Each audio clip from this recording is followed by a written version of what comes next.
Alrighty guys, we went ahead and cracked all the packs and I've laid out all the cards so that you can see them. Yes, I know, so many cards on the screen, but I'm going to go through the ones that I think, that just stand out to me that I think look pretty cool.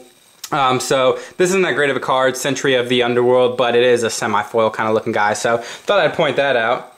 And then we went ahead and got ourselves a rare land, blue-green.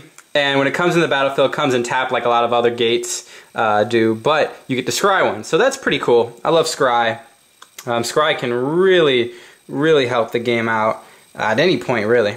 And then I didn't get any uncommons or rares for black, but I got a few decent cards, those being Freaka's Cure. I'm gonna butcher all these names. Pretty decent, 2-drop. Deals 2 damage, you gain 2 life. You don't have too much life gain in Dark, so pretty cool. Return Centaur, they mill some, that's cool.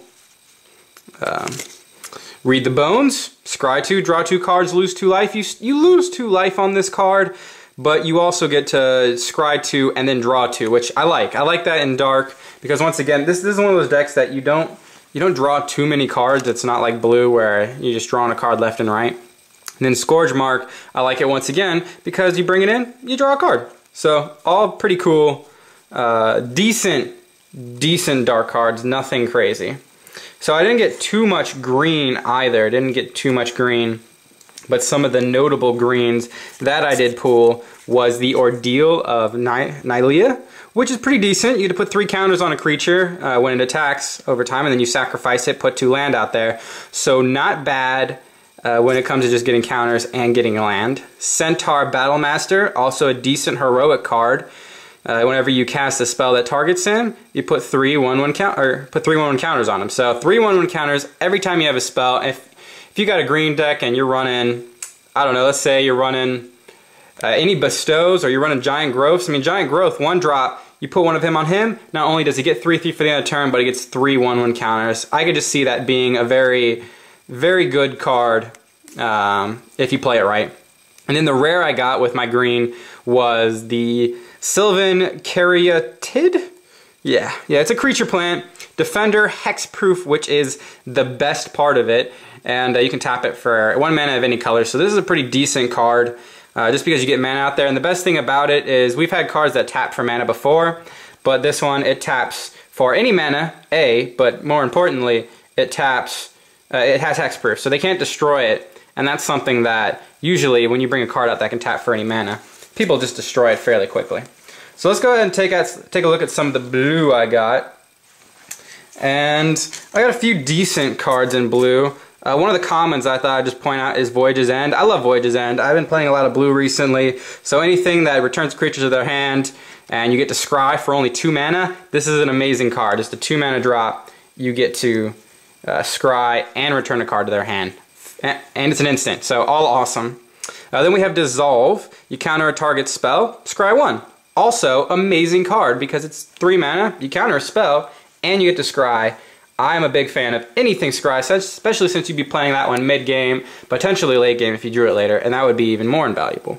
And then my other uncommon is the Horizon Scholar. He's flying, and when he enters the battlefield, you scry 2. So for a 6-drop, it's fairly decent for a 4/4 flyer, and the scry 2 is fairly cool, but not the best. Not the best, but I'll take it. All right, let's go over to Fire now.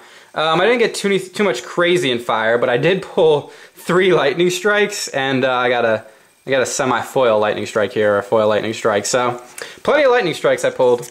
And then for my uncommon, I went ahead and got a Stone Shock Giant, which is a fairly decent monstrosity, 5-drop for a 5/4, and it has monstrosity 3 for 8. And when he becomes monstrous, creatures your opponent control can't block this turn if they don't have flying. So this is decent. This isn't a bomb that you would build your deck around, but if you want to build a fairly strong deck, you're going to want to have a few monstrosities in it, so this is a good guy to have in there among with some of the stronger monstrosities that Fire can have. And then the rare I pulled was the Fire Drinker Satire, and this is alright, I guess. I don't see the value in him. I mean, for a 1-drop 2/1, that is cool, but when he's dealt damage, it deals that much damage to you, so that kind of takes away, I mean, that kind of hurts it in my opinion, and then you can You can give more to him to give him +1 at the end of turn, but then that deals damage to you. So I'm not a huge fan of this card. I can see this in very aggro fire deck. You're trying to get in there, do damage quick, you know, take first turn, drop a mana, play this guy. Decent. But if he had haste, I would say maybe. But I'm not a big fan of him. I don't really see the value. Maybe I'm missing something. So we're going to get into some of the better cards that I actually pulled. One being, before we get to the best cards, let's pull some of the ones of white that I thought were fairly decent.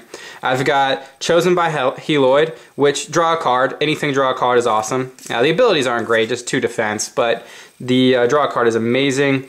And then we got 2 bestow cards that I thought I'd pull just to show you guys. One being the Observant Aslid, and for a 5-drop, for bestow cost that is, you can give a creature 2/2 in Vigilance, which can be fairly awesome if you put it on a flyer and it doesn't already have Vigilance and it's a stronger creature, because if they can't block flying and you put a 2/2 and Vigilance on an already strong flying card, you have both a good defender and a way to just deal some damage to him. So this could be decent depending on the situation, and I really like this one.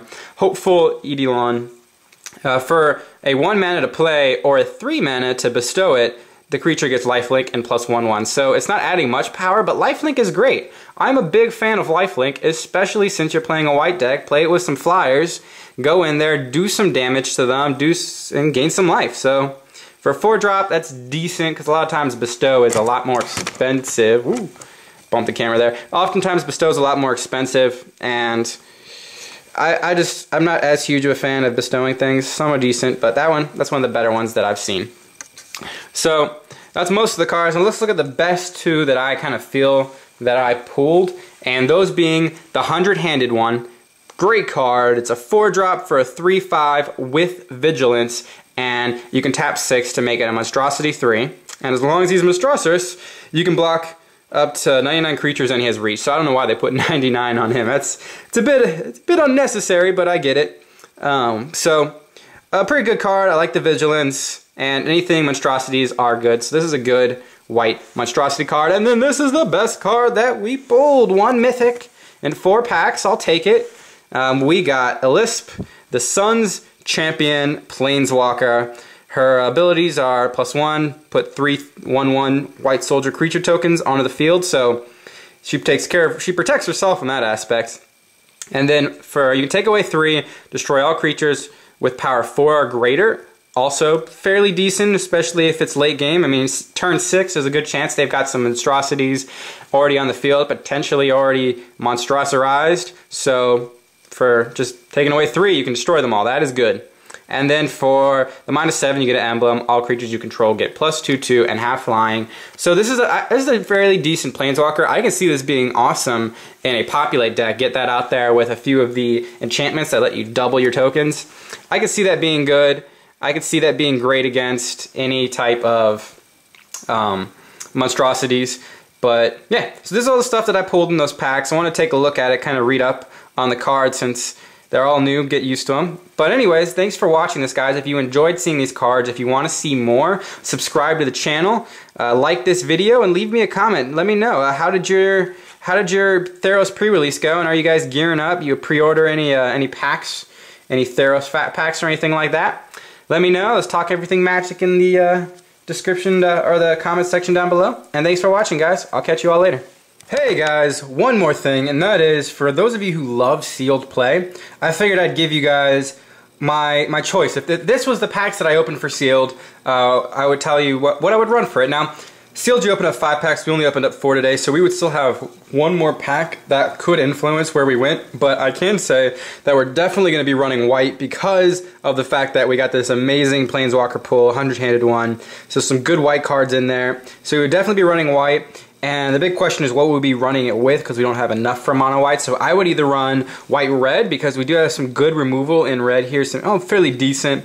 And then we also white black is a possibility, because there's some decent removal in black as well. So white red, white black are both promising. Sentry of the Underworld, he's a 3/3 flyer of Vigilance, even though he costs 5 and I don't like his ability. He's a decent multicolor card I got as well. So those are the 2 options that I would run if I was playing sealed. Like I said, I'd open up 1 more pack and hopefully get, you know, another Mythic or something like that. That would be awesome. Get a Mythic, get a God.